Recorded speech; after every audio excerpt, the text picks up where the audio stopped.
Hello everyone, आज के video में हम लोग देखेंगे क्लास 7 के हिस्ट्री का second chapter new Kings and kingdoms, यानी कि नए राजा और उनके राज्य। इसका पार्ट 1 का हिंदी समरी। तो चलिए देर ना करते हुए वीडियो को शुरू करते हैं। 7वीं शताब्दी के बाद कई राजवंशों का उदय हुआ। ये जो मैप दिया हुआ है फर्स्ट, इसमें उप महाद्वीप के अलग अलग हिस्सों में 7वीं से 12वीं शताब्दी के बीच शासन करने वाले प्रमुख राजवंशों को दिखलाया गया है। यहाँ पे हम लोग देख सकते हैं और इस मैप के द्वारा हम लोग जान सकते हैं कि कौन कौन राजवंश ने कहाँ कहाँ अपना साम्राज्य को फैलाया हुआ था। The emergence of new dynasties, यानी कि नए राजवंशों का उदय। 7वीं सदी आते आते उपमहाद्वीप के अलग अलग भागों में बड़े भूस्वामी और योद्धा सरदार अस्तित्व में आ चुके थे।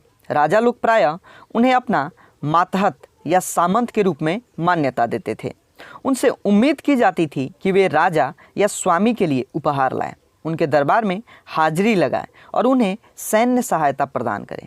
अधिक सत्ता और संपदा हासिल करने पर सामंत अपने आप को महासामंत, महामंडलेश्वर इत्यादि घोषित कर देते थे। कभी कभी वे अपने स्वामी के आधिपत्य से स्वतंत्र हो जाने का दावा भी किया करते थे। इस तरह का एक उदाहरण दक्कन में राष्ट्रकूटों का था। शुरुआत में वे कर्नाटक के चालुक्य राजाओं के अधीनस्थ थे। 8वीं सदी के मध्य में एक राष्ट्रकूट प्रधान दंती दुर्ग ने अपने चालुक्य स्वामी की अधीनता से इनकार कर दिया, उसे हराया और हिरण्यगर्भ नामक एक अनुष्ठान किया।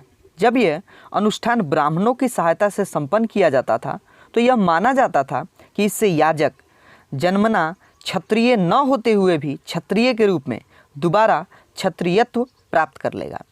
कुछ अन्य उदाहरण में उद्यमी परिवार के पुरुषों ने अपने राजशाही कायम करने के लिए सैन्य कौशल का इस्तेमाल किया। मिसाल के तौर पर कदम्ब मयूर शर्मन और गुज्जर प्रतिहार हरिश्चंद्र ब्राह्मण थे, जिन्होंने अपने परंपरागत पेशे को छोड़कर शस्त्र को अपना लिया और क्रमशः कर्नाटक और राजस्थान में अपने राज्य सफलतापूर्वक स्थापित किए। अब इसका अगला है एडमिनिस्ट्रेशन इन द किंगडम्स, यानी कि राज्यों में प्रशासन। इन नए राजाओं में से कईयों ने महाराज धीराज, यानी कि राजाओं के राजा, त्रिभुवन चक्रवर्तीन, यानी कि 3 भुवन का स्वामी, और इसी तरह की अन्य भारी भरकम उपाधि धारण की। लेकिन इस तरह के दावे के बावजूद वे अपने सामंतों और साथ ही साथ किसान, व्यापारी तथा ब्राह्मणों के संगठनों के साथ अपनी सत्ता की साझेदारी जो है इसे करते थे। इन सभी राज्यों में उत्पादकों अर्थात किसानों, पशुपालकों, कारीगरों से संसाधन इकट्ठा किए जाते थे। इनको अक्सर अपने उत्पादनों का एक हिस्सा त्यागने के लिए मनाया या बाध्य किया जाता था। कभी कभी इस हिस्से को लगान मानकर वसूला जाता था, क्योंकि प्राप्त करने वाला भूस्वामी होने का दावा करता था। राजस्व व्यापारियों से भी लिया जाता था। ये संसाधन राजा की व्यवस्था का वित्तीय आधार बनते थे। साथ ही मंदिरों और दुर्ग के निर्माण में भी इसका इस्तेमाल होता था।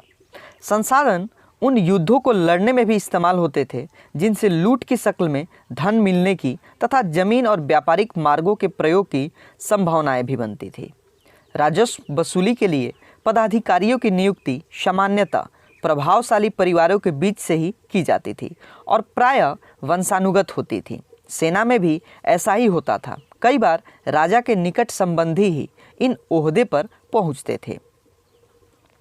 इसका अगला है प्रशस्तीज एंड लैंड ग्रांट्स, यानी कि प्रशस्तियां और भूमि अनुदान। प्रशस्तियों में ऐसे ब्यौरे होते हैं जो शब्दशः सत्य नहीं भी हो सकते, लेकिन ये प्रशस्तियां हमें बताती है कि शासक खुद को कैसे दर्शाना चाहते थे। मिसाल के लिए शूरवीर विजयी योद्धा के रूप में ये विद्वान ब्राह्मणों द्वारा रची गई थी, जो अक्सर प्रशासन में मदद करते थे। इसके आगे देखते हैं हम लोग। राजा लोग प्रायः ब्राह्मणों की भूमि अनुदान से पुरस्कार में प्राप्त करते थे। ये ताम्र पत्रों पर अभिलिखित होते हैं जो भूमि पाने वाले को दिया जाता था। यहाँ फिगर में हम लोग देख सकते हैं इस तरह से जिसे भी भूमि मिलती थी, फिगर 2 में यहाँ बताया गया है, उसे ताम्र के यानी कि तांबे के एक प्लेट पर उसे अंकित करके दे दिया जाता था कि ये जमीन आपका हुआ। 12वीं शताब्दी में एक बृहत संस्कृत काव्य भी रचा गया जिसमें कश्मीर पर शासन करने वाले राजाओं का इतिहास दर्ज है। इसे कल्हण नामक एक रचनाकार द्वारा रचा गया। कल्हण ने अपना वृत्तांत लिखने के लिए शिलालेखों, दस्तावेजों, प्रत्यक्षदर्शियों के वर्णन और पहले के इतिहास समेत अनेक नए स्रोत का इस्तेमाल किया। प्रशस्तियों के लेखकों से अलग अलग वह अक्सर शासकों और उनकी नीतियों के बारे में आलोचनात्मक रुख दिखलाता है। इसलिए 12वीं सदी के लिए यह असाधारण ग्रंथ था। वारफेयर फॉर वेल्थ यानी कि धन के लिए युद्ध। हमने यह गौर किया होगा कि इनमें से प्रत्येक शासक राजवंश का जो आधार कोई क्षेत्र विशेष था, यानी कि वे किसी दूसरे क्षेत्र पर नियंत्रण पाने का प्रयास करते रहते थे, एक विशेष रूप से वांछनीय क्षेत्र में, जैसे कि वैसे जगह जहां उन्हें अधिक से अधिक धन मिल सके, वैसे जगह पर वे अधिक चढ़ाई करने की कोशिश करते थे, जिनमें गंगा घाटी में कन्नौज नगर प्रमुख था। जैसा कि हम देखेंगे, शासकों ने बड़े मंदिर का निर्माण करवाकर भी अपना सत्ता और संसाधन का प्रदर्शन करने का प्रयास किया। इसलिए जब वे एक दूसरे के राज्यों पर आक्रमण करते थे तो मंदिरों को भी अपना निशाना बनाते थे, जो कभी कभी बहुत अधिक संपन्न होते थे।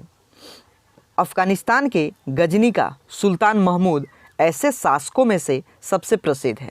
उसने 997 से 1030 तक शासन किया और अपने नियंत्रण का विस्तार मध्य एशिया के भागों, ईरान और उपमहाद्वीप के उत्तर पश्चिमी हिस्से तक किया।